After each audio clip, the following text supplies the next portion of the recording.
We will give you honorable mentions on next week's call when Anthony is back with us. So don't fret. You guys are killing it out there. Keep up the great work. Keep pushing, pushing, pushing. This is solar season, guys, and people are going solar. People are going solar. And so I can tell you from experience that it's going to start slowing down right before Thanksgiving through Christmas. Okay. But fill that pipeline as much as you can right now to grow your business. Okay. So tonight, what we're going to do is we're going to do a mock presentation. Okay. And this is unscripted. Terry and I have not really talked about this at all. I gave her a proposal that I'm going to use tonight of a family that I just presented to here in the California area. I don't know what objections she's going to bring up. I don't know what she's going to say. So, so we'll see how this goes. Okay, but I'm just going to treat this like any other presentation that I do, and I'm going to incorporate both some virtual techniques as well as some in-person techniques. Okay, and then towards the end we'll use some of the time for some Q&A. Okay, awesome. Terry, go ahead and unmute yourself. And usually, you know, when you're using a customer's utility bill for training purpose, you want to deduct the customer's information off of it. I'm not able to do that tonight because I'm going to use the live link. And I typically use that when I'm sitting with the customer in the home because I want to be able to make revisions live there in front of the customer.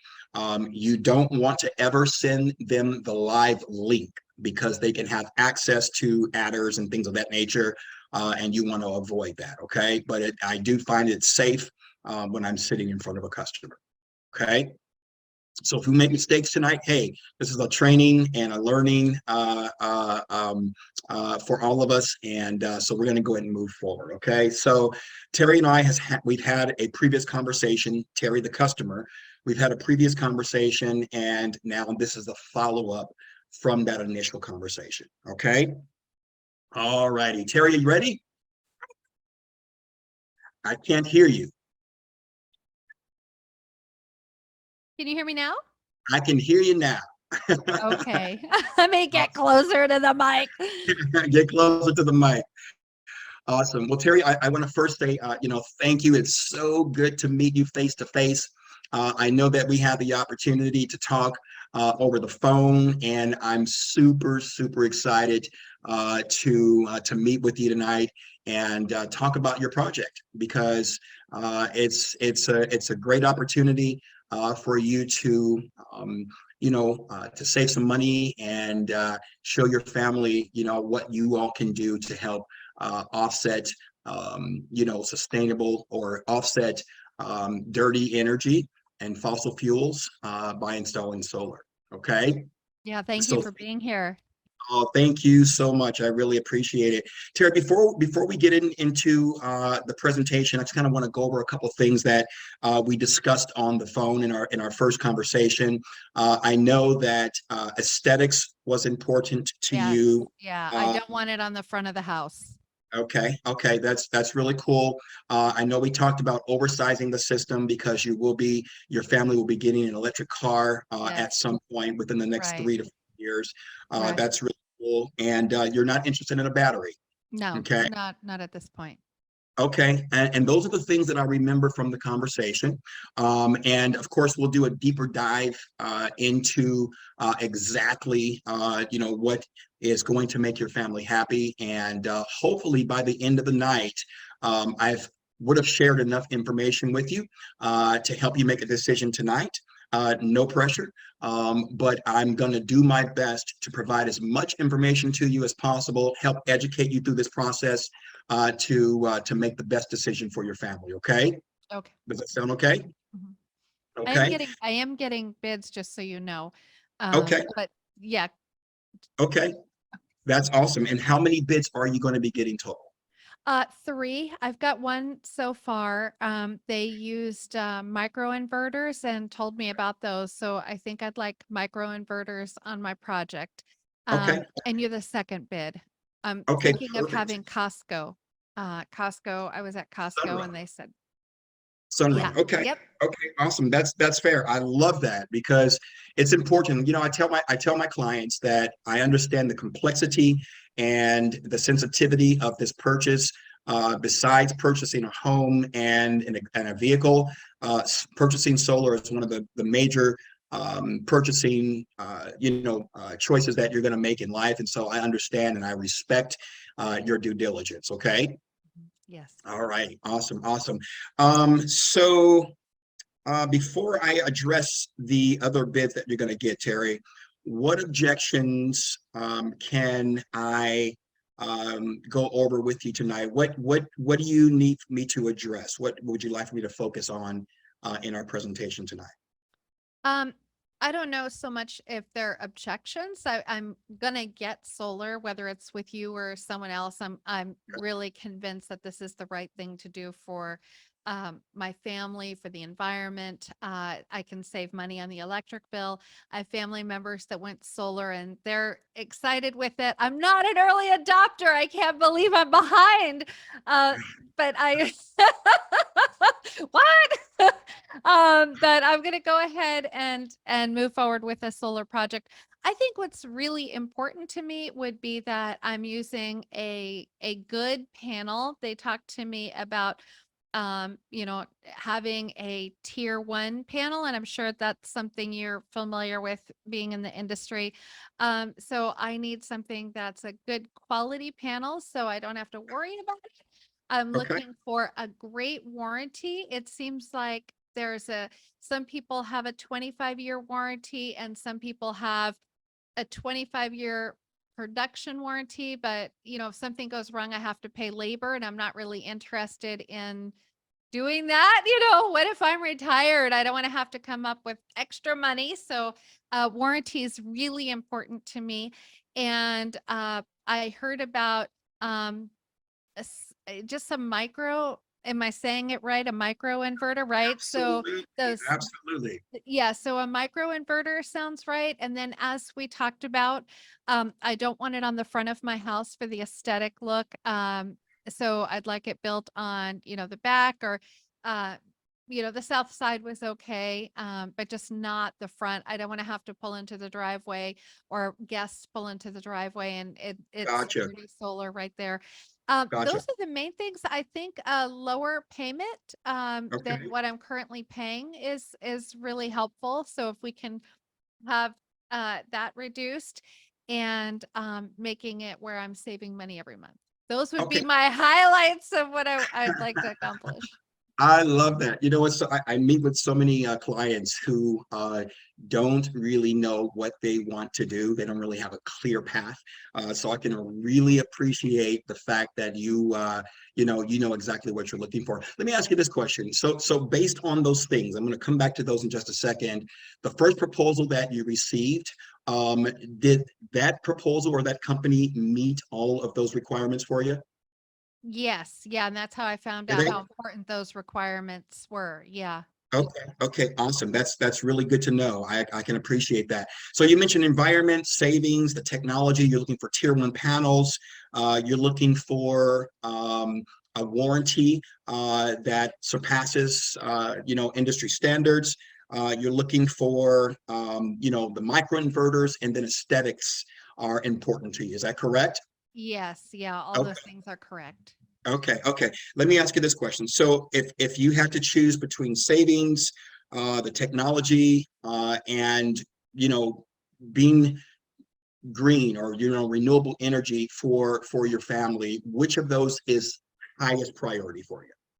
Well, the green is going to automatically happen, so I'm not Okay, going to even prioritize that. I think the okay, most important thing would be, a fixed monthly payment that's lower than what I'm currently paying that doesn't escalate over for sure. time, Okay, and something that is I'm not going to have to worry about. So having that extra warranty and protection seems like that's really important to me. okay, okay. That's really good, and thank you for sharing that. I remember when we first talked, you were asking me about free solar, some of these ads that you saw that are talking about free solar, Mhm. and some of those. ads. I tell my folks, man, if I could just get a hold of those guys that are doing the ad campaigns, because sometimes they're misleading, right? They're misleading. And, we as consultants that are really trying to work from a place of integrity and honesty have to redefine what some of those ads were. And so, when you look at some of those ads, those free solar ads are talking about a lease. I've been in solar for about 12 years. I'm not a big proponent or fan of a lease, and I think you and I talked about that, and you agreed that your family, you do want to benefit from those tax credits and value in the property and things of that nature. And so we determined that financing would be the best option for your family. Is that correct? Right. Yep. Okay. All right. Awesome. Awesome. And I'm going to talk about that in just a moment here when we take a look at the numbers. You are in the driver's seat, Terry. I want you to know that. I can tell you again, I've been in solar for about 12 years. I'm pretty well versed on the technology, on the programs, on the utility companies, even the competition. Okay. So I'm going to use my expertise to educate you as much as I can. I want to make sure that you understand completely every aspect of this process. Okay. If there's something that I'm missing, let me know. Okay. Okay. All Thank right. you. Awesome. Awesome. I want to tell you this too. So this is my personal motto. Okay. And I tell all my clients this, regardless of age, gender, race, I'm going to interact with you like I would interact with my mom. Okay. That's important to me because I'm a huge mama's boy. And I want to make sure I want to make sure that if I were selling solar to my mother, that my mother got the best value for her property, and again that she understood every part of this, and that I was positioning her in a better scenario than before she got solar. Okay. Right. Okay. Okay. Okay. So I'm going to treat you with that kind of respect. All right. One more question before we do our deep dive here. Tell me about your purchasing process. I know you're looking for 3 quotes. Tell me how you are making your decision. Um, so I'm looking at what the product is, what the warranty is, and what the savings is. Okay. That's it. And I'm just doing a comparison. okay. Okay. So let's just say, are you basing your decision solely? Now I won't say solely on price because you just said technology, and we do have the best technology in the industry. Okay. And so I'm not worried about that, but I do want to address before we get into the presentation, your thoughts on price, right? And the reason why I want to bring that up is because I can tell you that. Knowing the landscape of the industry, price, it changes, right? It differs from company to company. But it's not all price is not always you okay? It You was all right? hot. My tea was hot. Okay, all right. So price, it's not always the benchmark that I want my customers to base their decision on. Okay, price is always negotiable, and I can tell you that with my experience, I can help you get glass on the roof. Our company is 43rd on the Fortune 5000 list. We have inventory, and all those things are value that we'll talk about here later on. Okay, but I do want to understand going into this, what you're looking for in terms of cost. Okay. And so we can talk about that again more here in just a moment. So let's go ahead and dive in. Is there anything else that you want to say or that you want me to address before we get started? No, I think you're good. Okay. Yeah. I think Okay. you got a Awesome. clear Awesome. understanding. Awesome. Awesome. Terry, let me ask you a question. How often do you read your utility bill? I basically just pay it. You just pay it. I So, just pay, yeah. and that's pretty much the answer I get from all of my customers. If it comes and it's $100, what do you do? Pay it. You pay it. It's If not it's normally 500, $100. If it would, I'd maybe go whoop, whoop, and then pay it. But yeah. Yeah, yeah. So you pay it. If it's $500, you pay it, right? Yeah. But I want to do something, and I want to help educate you on the utility bill because it's important. And I know you're already sold on solar, but I'd like to bring out as many pain points as I can on the utility bill because it's important that customers understand what they've been paying. Okay, so let's just take a look at this. This is page 5 of your PG&E utility bill. Okay. Now, as you can see here, your total electric charges were $317.95. Okay. Of course, you need to pay that because you don't want to live in darkness. You want to be able to cook food for your house, entertain family members and friends. But I want to show you exactly some of the fees that your utility company is charging you. Okay. And I'm pretty sure that you're going to be kind of shocked at this. Okay, so 317.95. So if you look at page 5 on your utility bill, there are certain fees on there. Okay, so if you look at this first, the conservation incentive, this is great because you got a credit of $13.06. Okay, that's not typical. Usually there's a charge for that. And what that conservation incentive is, you've seen the billboards, the commercials. Hey, please conserve your energy between 4 and 9 or 5 and 8. They're really the utility is trying to, they're advertising to be more conservative in those timeframes. Okay. But in this case, they gave you a credit. So kudos to the utility company. Okay. Now, you see this generation charge here that says $196. Let's just say $197. Okay. That's how much power or energy your family actually used was $197 of $317. Okay. Have you heard of this before? No. Okay. So $197, okay, should have been your bill. All right. You see here where it says transmission. Okay, PG&E, like other utility companies, buy power, clean energy from other states, and they have to bring the power into California.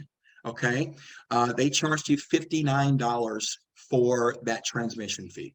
Okay, now multiply these fees by hundreds of thousands of homes. All right, PG&E is in a deficit right now, a $22 billion bankruptcy, and those fees are being passed to the consumer, and you're having to make up those dollars for the utility company.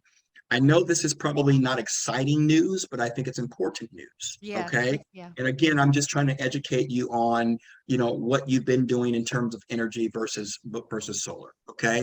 Right. So the transmission fee was $59 to get that power from the power plant in California out to your neighborhood is what they call a distribution fee. They're distributing the power. They charge you $69 for that. Okay. This electric purpose program, this is for people who are in care programs, medical baseline programs, FEMA programs, things of that nature. You're paying for that. Okay. This nuclear decommissioning fee, they gave you a credit of 15 cents. That's again really great, but who knows what that fee really is. There's no nuclear power plants here in the area. Okay, 27 cents for a competition transition fee.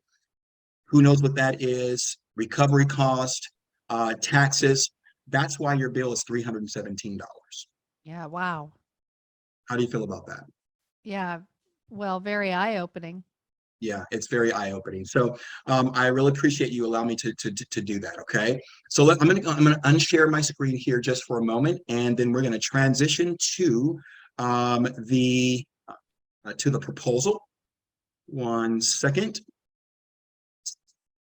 How are we doing so far? How are we doing on time? I'm good. Yeah. It's Okay, 6:30. perfect. Okay, so let's go ahead and take a look at what we're going to present to you tonight. As you can see here, we are going to install the REC Alpha 400 black on black panels. Now, you talked earlier about a tier 1 panel. This panel, in my personal opinion, is a tier 1, top of the line technology in the industry. I'm going to show you the spec sheets here in just a moment. This panel really does outperform a lot of the panels that are in the industry. Now, it's common that there are 400 watt panels. Okay, the technology hasn't really changed over the history or the course of solar, but the aesthetics and the wattage of the panels have changed. So they look better and they're stronger panels. Okay. This is a tier 1 panel. Now, the thing that sets this panel apart from the competition being the Longi panels or the Hanwha Q-cell panels. In fact, what were the panels that they quoted you from the first proposal so far? I think they were called a Q, Okay, maybe a Hanwha Q. Q cell. Okay, Hanwha Q cells. Okay, those are a good panel. In my personal opinion, I think they're more mid-tier technology, and I can show you that in the spec sheet here in just a moment. What do I mean by that? First of all, the degradation on this panel is only 8%. Okay, so in the 25-year lifespan of this panel, at the 25th mark, your production is only going to go down to 92%. Okay. So when you look at the longevity of this technology, it really lasts a long time. Other panels like the Hanwha Q cell, you're losing 12% power over the 25-year lifespan. Okay. Oh, wow. So, yes. Dana, do you know where these are manufactured? So the RECs are actually they're a Norwegian panel. Okay, but they're assembled here in the U.S. They have manufacturing plants here in the U.S. And so I don't tell people that they're made in the U.S., but they are assembled in the U.S. Okay, Yes. awesome. And also to the efficiency rating on this panel is 21.6%, whereas the Hanwha Q cells, I believe they're 18%, maybe 19% efficiency. Okay, are you familiar with what that efficiency means? They make more power. So not necessarily make more power, but they're more efficient with the power that it uses. Okay, so some panels are 18%, some are 19%, some are 20%. This panel, it actually has a 21.6 efficiency rating. So great technology. Okay. How do you feel about Side note, it really is. That's great efficiency. Okay, sorry, I just was gonna get excited. I have to play like I don't know. Okay. Yeah, that sounds good. Okay, awesome. And again, what I'm doing here is I'm making sure that we are hitting all of your concerns and your wish list by going solar. Okay. Right. It sounds like that would last I mean, if it's not going down in production as much as another panel, that just sounds like that would make more sense. If it's is it gonna last longer? It's going to last longer, absolutely, because again, you have more power in 25 years, which means the panel is going to last longer. Okay. Okay. Any more questions there? Do you know what the warranty is on the panel? Absolutely. So the warranty on this panel, and thank you for bringing that up. I was going to show you the spec sheet, but since you asked, this panel has a manufacturer's warranty. It's a 3-layer warranty that covers the performance, the labor, and let's see here, the warranty, the labor, and the production. Absolutely. Or the product itself. Okay. Awesome. Let's see here. Let me get back to my screen. Can you still see the proposal? I can see the proposal. Okay, perfect. Awesome. So how are you feeling about this solar panel so far? I like it. I think that's good. The panels are on the back of the house, exactly like I wanted. Yep. Yeah, I'm excited about this panel. Is it going to have the silver all over it like in your picture? Not at all. It's going to be a black on black matte panel. Okay. Yeah, which is what I asked for. Good job. Okay. Exactly. I did my due diligence, right?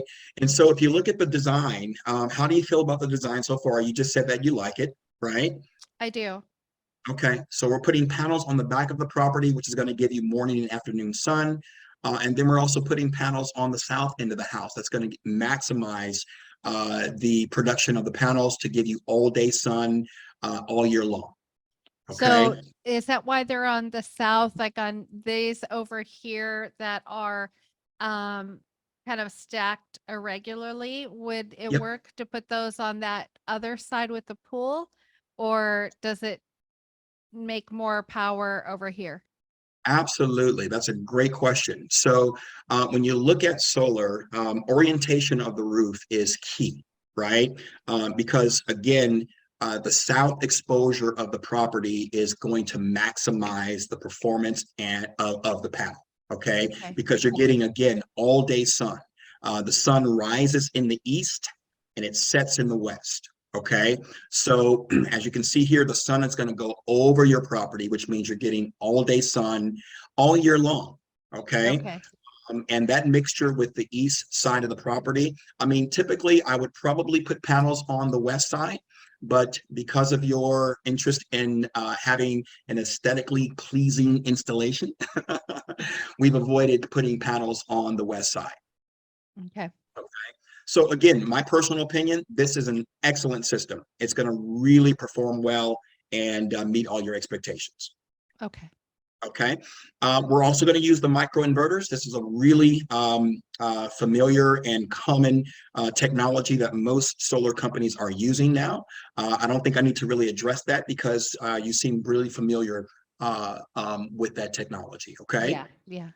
Okay. Awesome. How many panels did the other company offer you? 21. 21 panels. Okay, perfect. So we're comparing apples to apples. Do you know what the production, the estimated yearly production on that system is? I think it was 11,972 Okay. as a Okay. ballpark. Okay. Okay. That's good. So again, when you look at our technology and you look at our tier one panel along with the microinverters, we're out producing what our competition is producing, right? Yeah. We're producing 12,686 kilowatt hours. And again, you and I talked about what those kilowatt hours mean and how they translate to electricity. So I don't need to go over that anymore. You're a very smart lady. Okay. Awesome. So let's go ahead and, is there any more questions that you have on this page here? Nope. Nope, you're Looks good with the good. Yep. design? I'm good. Okay, awesome, awesome. I appreciate that. So here we are with at your consumption, your energy consumption versus your solar production. Okay. One of the great things about PG&E, although they are the second most expensive utility company in California, they still have a great Nim program. That Nim stands for Net Energy Metering. It's the second edition of that program. And basically what that means is PG&E is going to buy your power that you import back to the grid.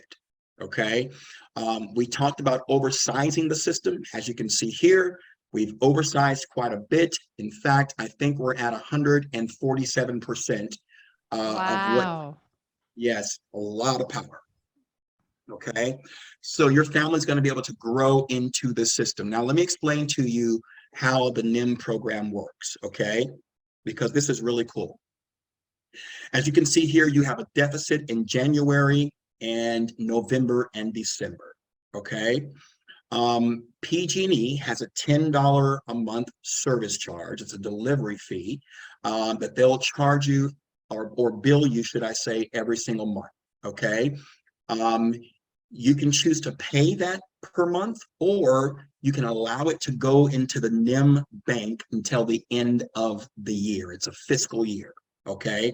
So if we install you in December, your fiscal year, of course, will be December. All right.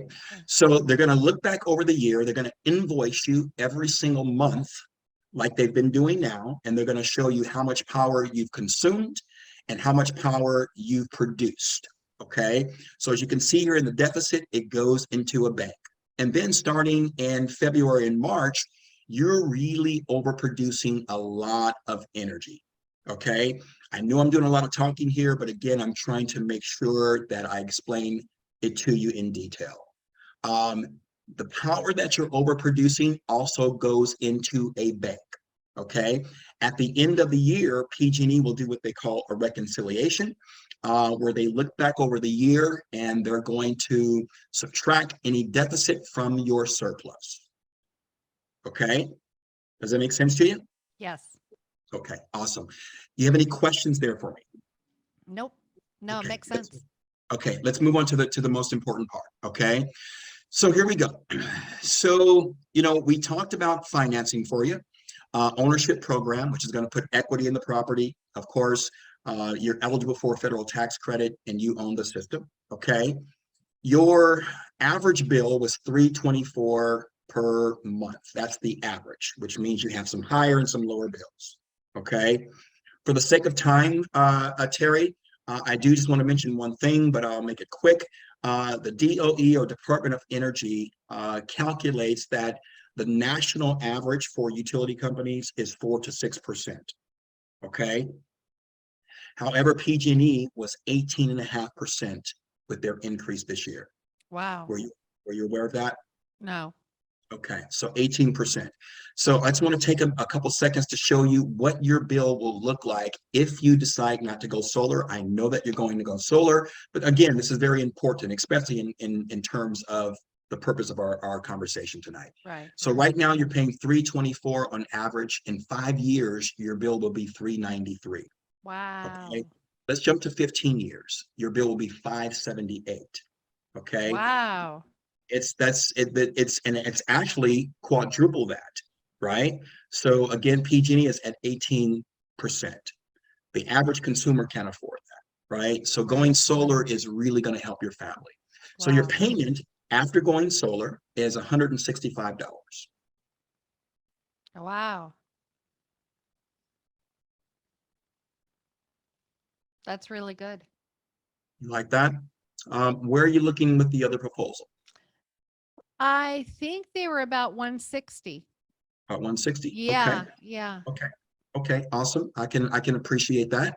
And we'll talk about that in just a moment. So that $5, difference. How are you feeling about that $5 difference? I don't think it's a deal breaker. I Okay. think this seems like it's a really good product, and so I'm very comfortable with that. For sure. Okay. That's great. Can I you had do I, anything about that? Like in the beginning when you said everything is negotiable, I negotiable, can. is that what you called?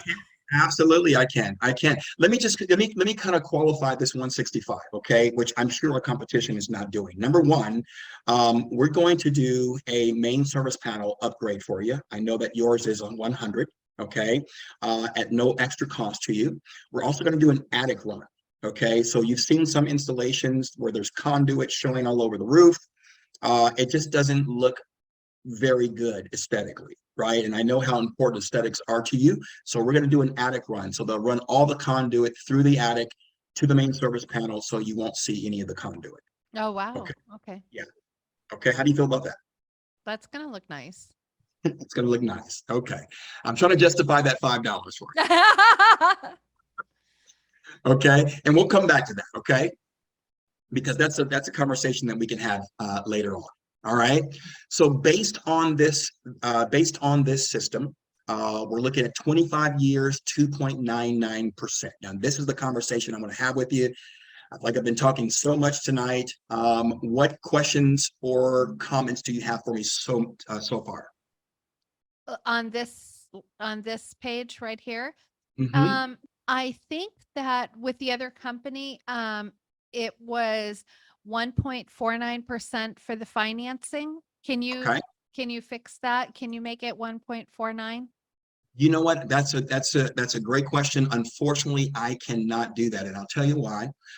Interest rates recently increased, and so I'm not sure how old that proposal is. In fact, how old is that proposal that you Uh, that?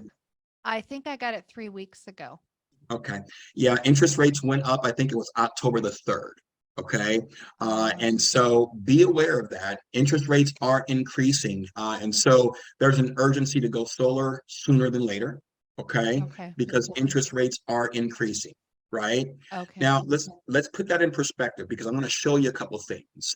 Right now, based on this finance option, you are eligible for 30% federal tax credit of $14,466.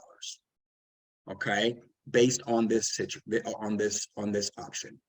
Talk to your CPA about this. I'm not a CPA. I can't give you professional tax advice, but I can tell you that the federal tax credit is based on taxable income and your tax bracket. Okay. Right. I already Um, talked to my accountant and they said that I needed a tax credit. Perfect. Yeah. Okay, perfect. So that's great. So again, 30% is 14, almost 14.5 for you. Now, I want to show you a couple things, and I'll come back to the federal tax credit. Is savings immediately more important to you, or savings over the long haul more important to you? Immediately because I might move in 7 years. And Okay, so I want to just take as much savings as I can right now. okay, Yeah. that's good And to know. I may stay here for the long term. And that's why I was thinking about the warranty is if I'm going to be here, I'll be retired by that time. And so I don't want any surprises with, um, warranty work or anything like that on the solar. Okay, all right. Okay, awesome. I know we're going a little long tonight, and I do apologize about that, Terry. For the sake of time, what questions do you have for me? So we can expedite our time tonight. So, the federal tax credit is 14,466. Um, Mhm. what can I keep that money? So again, it's really based on your tax situation. The tax scenario is so fluid for everyone. It's different. So again, talk to your CPA about that. Okay, So, okay, does that make sense to you? it does. So if I keep it, does my payment stay 165? If you keep it, it does not. Okay, so your payment will increase at month 19 if you don't apply the federal tax credit back to the finance option. Okay, and I was going to get there next, so thank you for asking that. So let's just say you decide to keep it, or you want to, you want to use it over a 5-year period, which you can do. Again, talk to your CPA. If you don't apply it, your bill is going to increase to 236 at month 19. Okay. Okay. All right. So I can imagine the other proposal. It's gonna go up to 230, or do they even discuss this with you? That's why I was asking you is that's what they said. And I thought that's really weird on how payments just gonna change in a year and a half. So Yeah. I just wasn't sure that he was correct in that Well, that's good. information. Yeah. That's good. I'm glad he showed you that because that's the worst case scenario. 236. But look at your average payment right now is 324, Yeah. right? Yeah. So your worst case scenario with equity in the property, the federal tax credit, you owning the system, your worst case scenario will be 236 at month 19. Right. Okay. Now let me show you something real quick here because the overall loan amount, and we only have maybe 5 minutes here. The overall loan amount is $48,000. Okay. I was asking about how you felt about the term because we can go with the higher APR that is going to minimize your overall loan amount. Let me show you what I mean. Okay. So on a 25 year 6.59, a little bit higher, okay, on the APR, but look at your loan amount. It drops down to $34,000, okay? And the savings over the long haul is just about $14,000. I like the lower payment better. Okay, Yeah. perfect. So let's go back to that. Okay. Awesome, awesome. 2.99. Okay. All right. Are we looking good here on the payment structure? You Mhm. guys, you good on that? Okay, awesome. Um, let's see here. Here's a really important piece of information. The equity in your property is going to increase by $34,000, almost $35,000, just by having solar on the home. Wow. Okay. Again, I know that was something that you were interested in having more equity in the property. If you ever do move, you have a couple of options here. Because you own the system, you can increase the asking price of the home, sell the system during escrow, and the new owner moves in with no utility bill. Okay. Or you can transfer the system to the new owner during the purchase. Okay. Okay. Awesome. Any more questions there? Nope. No. Okay. Okay. Awesome. Awesome. So here's our 7-step process. For the sake of time, I want to be able to open it up for questions. I know based on this conversation that I'm not going to get the signature tonight. I'm And that's ready to sign right no, now, you're Dana. not. No, you're not. No, you're not. So Terry, okay, so that's great. So based on what we've talked about tonight, how are we looking? Are you feeling better about what I presented versus what you've already received? What are your thoughts? Tell me. Well, I think you seem a lot more knowledgeable than the other person that I talked to, and I really like your product. I think you've got a great product, and I didn't understand the efficiency before. So, um, it doesn't seem like Costco is going to have. When you mentioned Sunrun, I realized that is the power purchase agreement, which I don't want. And so, yeah, I think I'd rather use your company. I think it seems like it makes more sense to be able to for the goals that I want to accomplish. Yeah. Yes, yes, yes, yes. And that's my goal, right? So I'm really excited to hear that. And so do we have an agreement? Can I partner with you on your installation? Yeah, but you were gonna do something about that $5. Okay, I can do something about that $5. So is that what you need me to do in order to get your signature, Terry? Yeah. Okay, awesome. You got it. Yay. 160 a month. Okay. Thank you. Awesome. I will go over our installation process with you here in just a moment. But for the sake of time, guys, let's go ahead and stop right there. Terry, thank you so much. I know that there was a lot of conversation there, a lot of information. But again, I feel like that's important when you're talking with your customers, because again, it's not just about making a sale, right? It's about educating your customers to that sale. Does anyone have any questions? I do right off the bat. Maybe someone else might chime in too. By the way, great presentation, Dana. You did an awesome Thank you. job. One of my questions is there a reason why you do not use the PowerPoint presentation like as prior to going into the proposal? Yeah, because I find again with my approach, I try to take a consultative approach.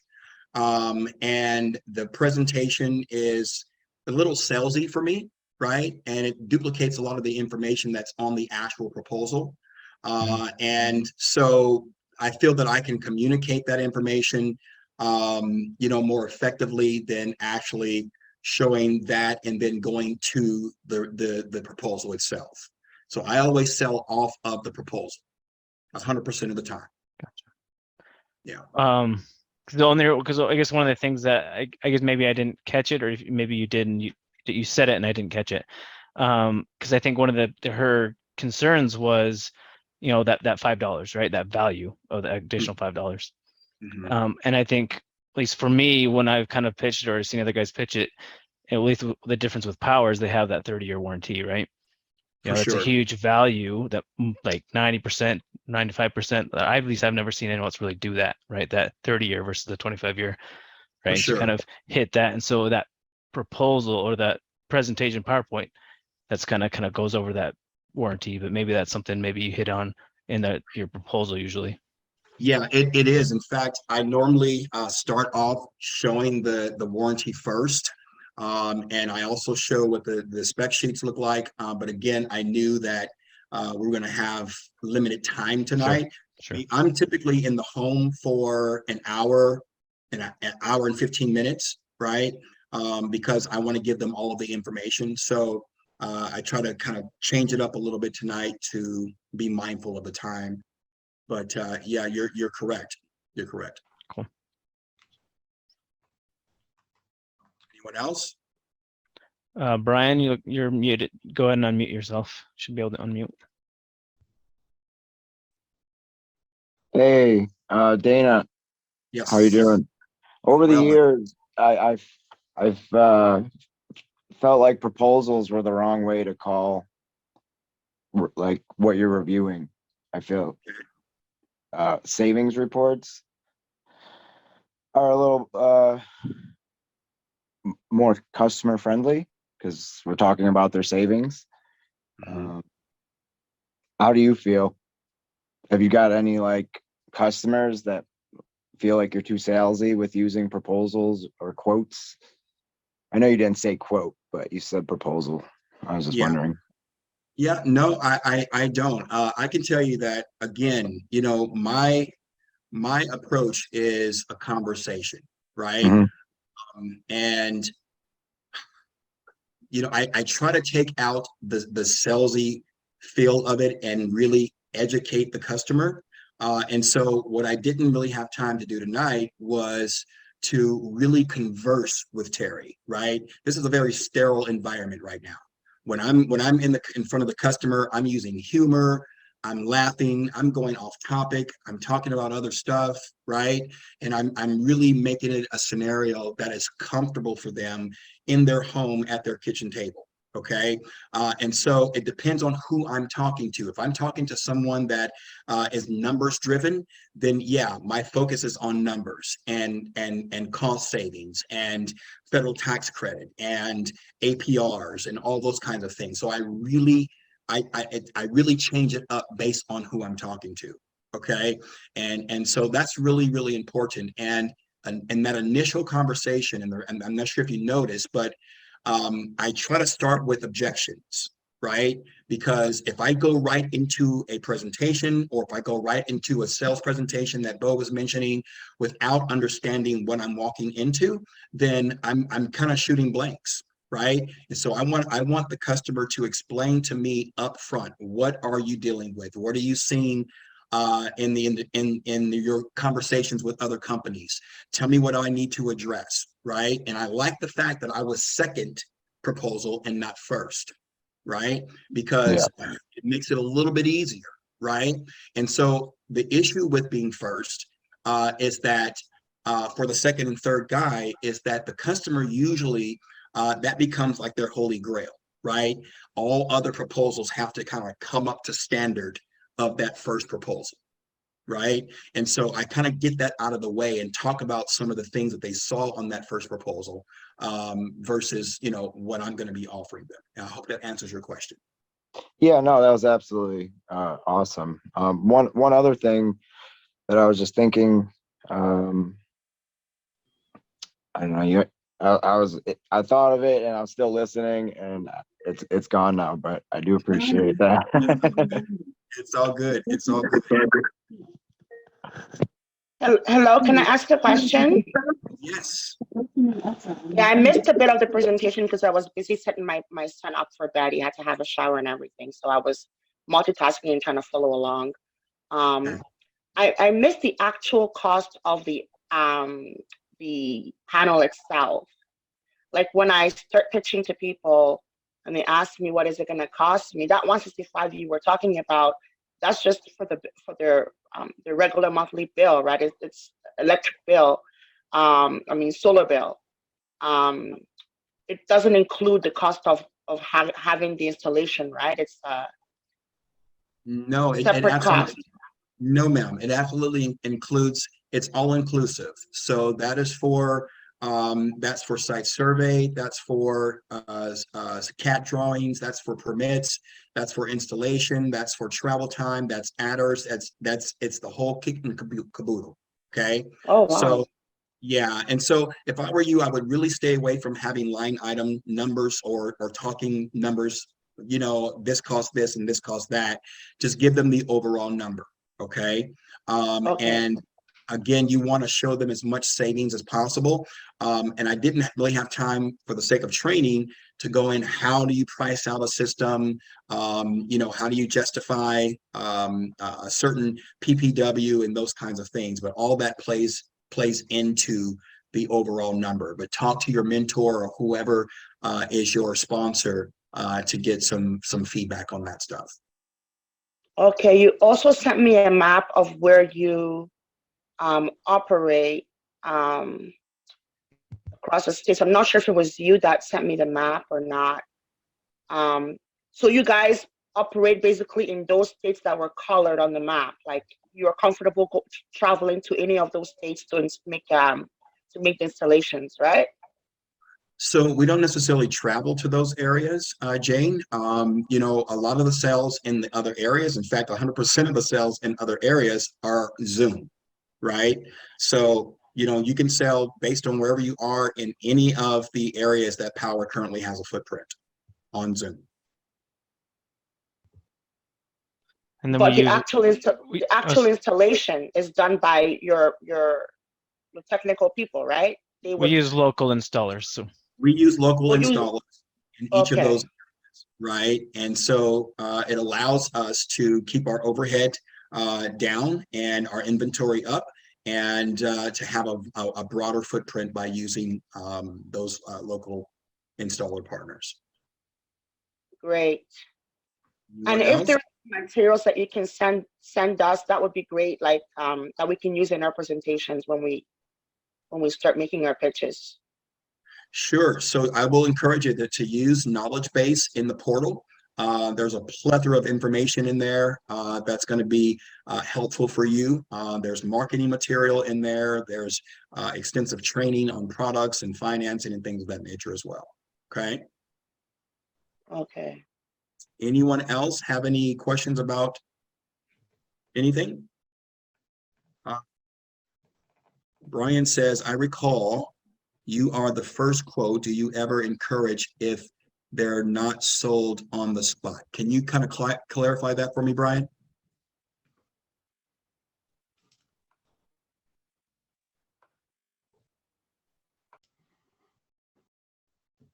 Okay. Anyone else? Yeah, you're a rock star, dude. Oh, dude, well, I appreciate that. You know what you're doing. You're awesome. Love it. Thank you, sir. And I'm really disappointed that Bo shaved his beard off, but I know he has to live. I know, man. I know, huh? I'm letting it go. I know I have to live with the wife that told me so. So.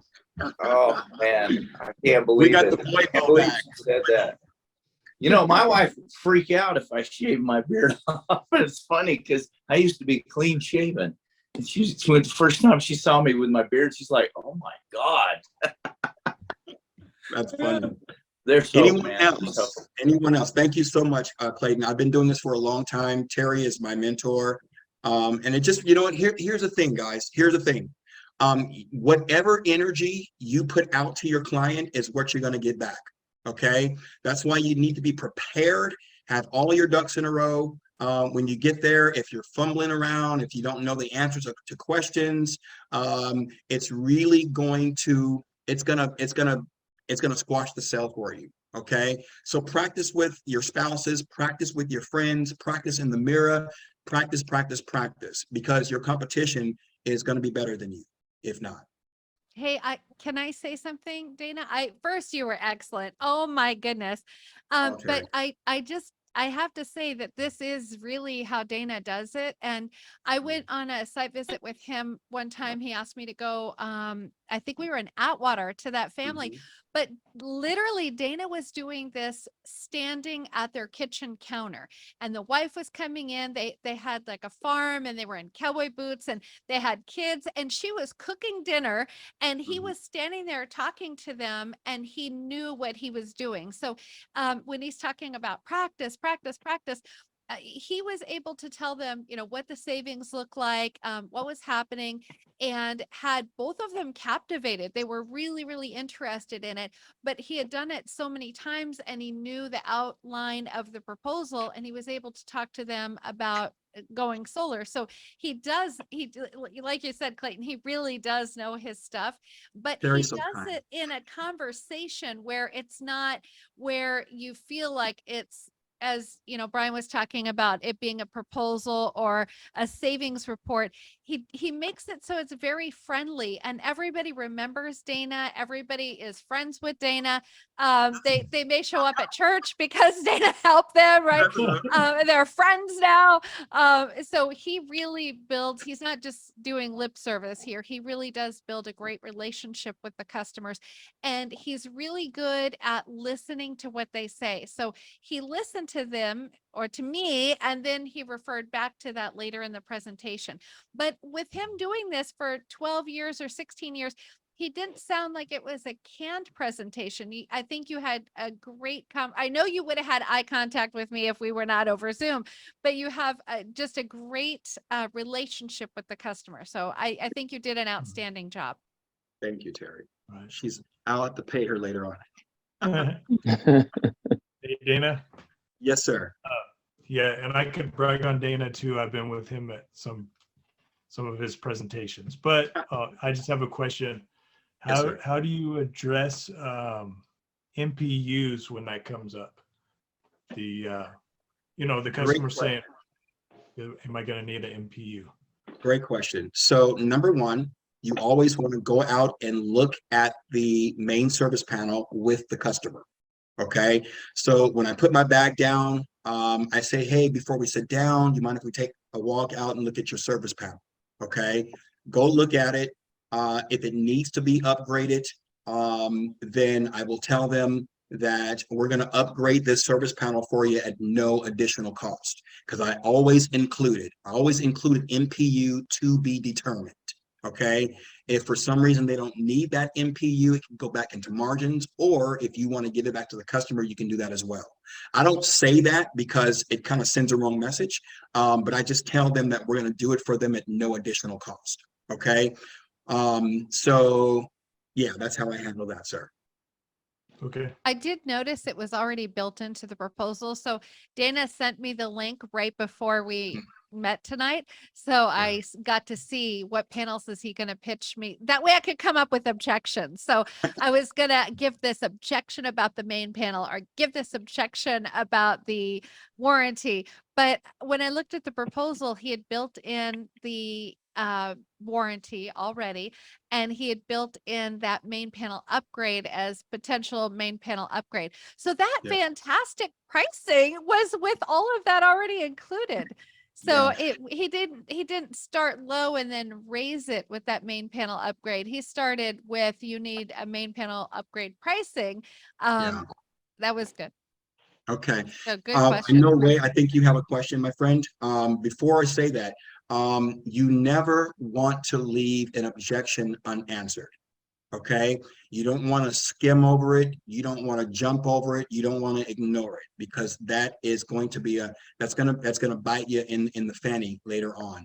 I always try and stay on that objection until the customer is satisfied with the answer. If I don't have the answer, I'll call Anthony while I'm sitting in front of the customer. I'll call Terry while I'm sitting in front of the customer.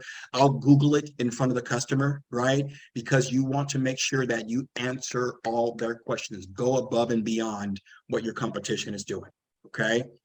Mr. Ray, did you have a question, buddy? Not necessarily right now. I just thought that you did an awesome job. I've been doing sales for a long time, and I thought the fact that it was a conversational manner, it was just amazing how you was able to build that rapport and relationship with the customer. Terry had me on edge because I was like, that $5. I'm still thinking about that $5. You know, she had him, and what I was wondering though, Terry, was it didn't kind of come up until after the fact. I think when Bro brought it up about the PowerPoint. If he would have thrown at you, well, guess what? I know it's an extra $5, and he couldn't really work out the pricing at that moment. But no other competition offered you 30 years? Right. I think That's what that's way more than a $5 value per se. Would you have let that $5 go? So if Dana, I'm just with all honesty here. The reason I nailed him on that $5 rate was because in the beginning he said all things are negotiable. Negotiable, yeah. Had I he see. not said that, and when he said that, I'm like, That's one of so those sales guys things that come yeah. back at you sometimes. So when he said that, I put that in my brain, and so that's why I negotiated the $5. In reality, and maybe, you know, I don't know if Dana normally tells people that it's negotiable. Maybe it was just, you know, he's speaking to us. But had he not said that, you know, Ray, I would have gone ahead. You'd have let it go. I know. Yeah, I would have. And Dana did such a good job becoming my friend. I mean, okay, so we've known each other for like 20 years. I don't know. 15 years. I don't know how long, right? So, but he became my friend in the presentation. He built the value with the American assembled panel. I know that a lot of competitors aren't quoting the efficiency rating of the panels, and he knew that. So he was super knowledgeable. I felt like he had value in what he was presenting. It wasn't just hurry and get through this. He really built the value. He made sure I was a No, I happy could see that. customer, you know? And so, yeah, I would have let that $5 go. Yeah. And I was curious because sometimes as a salesperson, I really more so than Dana, I was thinking about that for myself. What if you put something out there too quick? Because we all have done that at some point based on in sales. And, you know, and that's the thing. That's kind of like sales 101 or maybe even 103. The first one who speaks loses sometimes. Yes. So I was just thinking about that. I know I've been there quite a few times and I was like, you know, you always got to have that backdoor kind of exit strategy on certain things. What could you really bring up? What could you really push in the place of a negotiation without actually negotiating? Yeah. So, I was wondering about that 30-year value. Like, you know, that could have been like reiterate the value on it. I'm sorry. I did that with the panel. I did that with the panel with the efficiency rating, right? Now I could have if I was in person with her, I would have gone in with a deeper dive with that.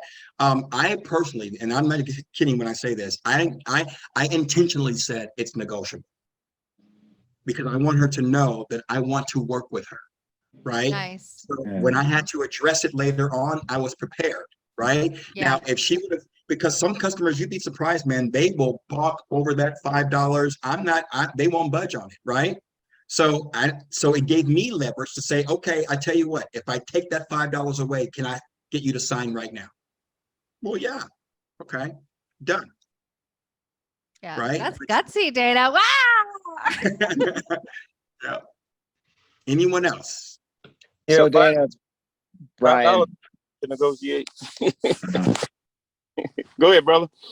Oh no, I was just getting back to what I had tried to get through before Alexa put me back on mute. For that savings report, if you are the first proposal to the table and that person is just not going to sign because they for whatever reason, like, do you encourage them to like get other quotes and bring them back to the table? Like if they say, maybe I want to go see another quote, do you like say, yeah, go do it? Like, I won't deter them from doing that, but explain to me what you mean by savings report. It's the proposal. Okay. So your question is, if I'm the first proposal, do I encourage them to get other quotes? I don't encourage them to get other quotes, but I agree with them getting other quotes if they want to get quotes, because a customer is going to do what a customer wants to do, right? And so I need to be able to show flexibility, right? And not push to get a signature because I'm going to come off as salesy, right? And so sometimes you need to go back twice, sometimes 3 times. I've gone back 5 times before, right? So you have to really understand who you are talking to and play the game, right? And your negotiation skills and your communication skills, you control that, but you still play the game with them, because this really is, it's a dance, you know? I mean, sales is a dance and you have to know how to negotiate it. And so that's just one of the things, like I've been doing this for so long that I'm really starting to get comfortable with. right? And it takes some time to get there. And these are learned behaviors, right? Learned behaviors that I've adopted, learned behaviors. Yeah, I guess the reason I asked that is because with working and with Powur and being like the best at and being able to like beat anybody else, like we're not scared to get other proposals either, right? Yeah, no, we're not. And then one other thing is I really do want to thank you because I've been in this industry for 12 years, but I've been more on the technical side, the procurement side, and the installation side. I've humped and dumped a lot of panels, and I hope to get better at sales and panel the planet. You have an advantage, my friend. You have an advantage because you know the technology, so that's good. Yeah, I have a passion here, and some people try to shut it down, and it's impossible. So I can't wait till I get a couple of sales. It's been far too long. Nice. I One think thing, we have time. Go ahead, sorry, I Bill. just want to make one quick comment, just kind of tie in what Brian's kind of question and then kind of your approach. Because obviously you're going to get people who want to get multiple quotes all the time, right? And I love Dana's approach, and I think everyone should have this approach, is just establishing that relationship, right? You could if you have that relationship with them, that friendship, people are going to go get these other quotes, but they're going to come back to you because they know they trust you, right? Mhm. They feel that bond, that relationship with you, rather than just here's the numbers, here's a quote, right? Mhm. And so Yeah. I think that's huge. I've worked on the installation side, and I've seen sales guys put panels on the north side, and I had to install, and knowing better, like the customers getting screwed. So I think that us as Powur pioneers would never do that, and we just come forth with the best options, and hopefully the customers can see that. You do it. So, I mean, sometimes north is necessary, right? Well, I also live in Buffalo. I'm installing in Buffalo, and north with a 40-degree pitch, that there's no benefit there. Okay. Alan, did you have something you wanted to ask before we sign off? Yeah. No, I just wanted to say you do a great job, dude. And I wanted to kind of echo what you kind of saying about you saying practice, but the way that I see it is educate yourself. If once you become confident, I heard Lolita say it too in one of our chats. She said it becomes fun once you become educated. Once you know what you're doing, your confidence level, everything is gonna rise and rise and rise. And and I to kick this out there because I had a customer that I just signed like last week, a couple of weeks ago. But this guy was so technical and he knew his stuff, but he was pretty pleased with my presentation. But at the end of the presentation, he said, I want to see the back end numbers, dude. That's exactly what he told me. I said, the back end number. He said, yeah, I want to see exactly the pricing of everything, right on down to your margin. And like, I was like, oh, damn, I'm dead, dude. So, but I gave him what he wanted. And I did give him all of that backdoor information. I know we don't volunteer that, but if somebody asks you for that, you kind of like stuck. But I gave it to him, and 2 or 3 days later, he called back. He said, let's do it. So it's like, but I was really freaking out because my margins was at 1, you know what I'm saying? I'm making 8,000-9,000 on this job. And it's like, oh my God, I'm dead. But yeah, so I don't know if you run into that a lot about the, giving people all that backdoor information like that. But I didn't know what to do, but it worked out. So, but I was terrified. I said, okay, I'm gonna lose this one. So kudos to you. I mean, that's not something that I would do. In fact, I get offended. Somebody asks me, what am I making on a job? That offends me. But it wasn't just that. He wanted to know how much the panels cost, the installs, he wanted everything, but he was knowledgeable on this stuff. And he had 2 more jobs he said he had lined up he would want to give to me, but he said, I need to see the back door, dude. He said straight up. So, and like I said, it terrified me because I was like, okay, this dude is gone. I'm dead. So, but he went ahead and signed, but I wanted to kind of kick it out there because I didn't know. And there's another lady that did that to me too, but I lost her business. But he came through, but he did want to see that. Did anybody else have that happen, or is that just me? No? The thing is, every company has profits. So you showing a $1 profit, they don't know that's your commission. That could be 75% goes to the company, which is normal. and you're getting a cut. So showing that in that situation, I don't agree with it, but I understand that if you just show up in the pricing, only that part, it can make sense. And if they say, well, a dollar margin, they're going to go to another company and ask the same question, and that other company might have a bigger margin. Right. And what I was getting at is like, if I don't show him, then he's like thinking, okay, well, what do you have to hide? Because we say we're transparent, but how transparent are we? Are we transparent to the point we could show you that back door? I mean, if we have to. And that's what I kind of felt like. I was like, dang, if I don't show this dude that, then are we really transparent? We say we are, but are we? So, Well, you but took the gamble. You took the gamble and you won. So yeah, it's important, but I wouldn't make that a practice though, for sure. right. And no, not a practice. They definitely ain't something. I've only had it happen twice out of 30 something proposals, 30, 40 proposals. It only happened to me twice. And the one woman, she said, because she saw that broker, that broker fee, she said, where in the hell is this fee coming from? I need to see, this and this and this and that. But like you said, yeah, it did work out. But in any case, I just wanted to give you kudos on tonight, and knowledge is everything, dude. So yeah, and you've been doing this for a long time. So the ones that haven't been doing it for a long time, educate yourself. Google, YouTube, whatever you have to do to come up to speed on sales tactics and what the product that you're dealing with. Yeah, it's a game changer, dude. You cannot go in the house stumbling over your words, just like you said. You cannot do that. That's a deal breaker. I got one more thing. If you can't get a deal, tell them you'll teach them how to sell a system to themselves, and it's worked before. You sign them up in Powur, $85, and now all of a sudden they tell all their neighbors, and they sold a system to themselves. So you still got something out of it. You help to mentor if you're not a mentor. If you're a mentor, then obviously you split the deal with them 50-50. You could even give them a little lower cut, and they're going to be happy. You're happy. You got a new teammate. It could work that way sometimes. Sweet.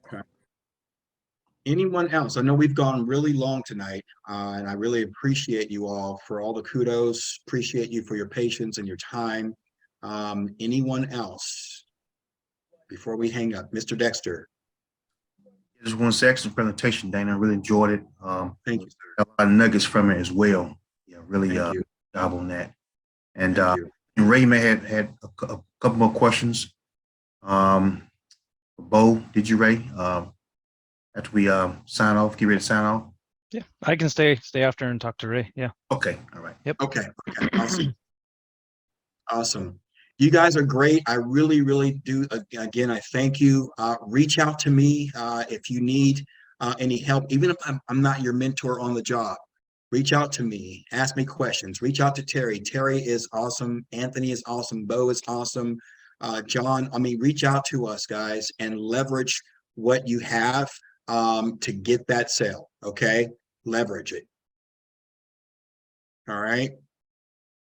All right, guys. Thank you so much. Signing off. All right. Thank you so much. Thanks, Dana. Thank you. Good